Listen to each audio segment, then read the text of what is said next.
September 28, Midnight Deliverance.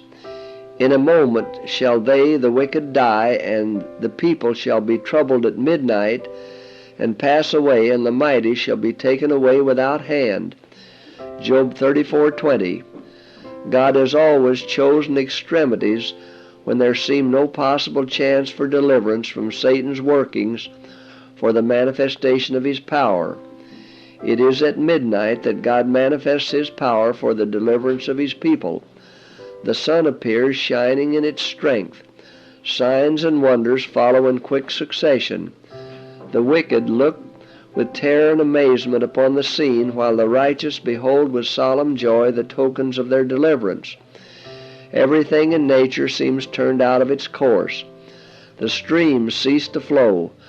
Dark, heavy clouds come up and clash against each other.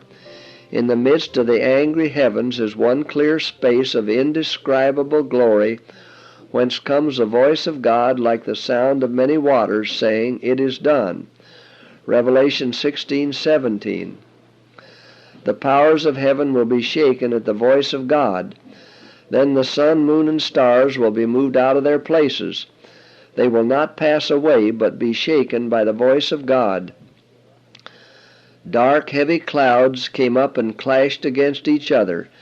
The atmosphere parted and rolled back.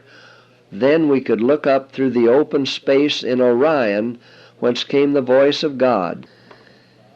After the people have heard the voice of God, they are in despair and trouble such as never was since there was a nation. And in this the people of God will suffer affliction. The clouds of heaven will clash, and there will be darkness. Then that voice comes from heaven, and the clouds begin to roll back like a scroll, and there is the bright, clear sign of the Son of Man. The children of God know what that cloud means. The 144,000 triumphed. Their faces were lighted up with the glory of God. When the voice of God turns the captivity of his people, there is a terrible awakening of those who have lost all in the great conflict of life.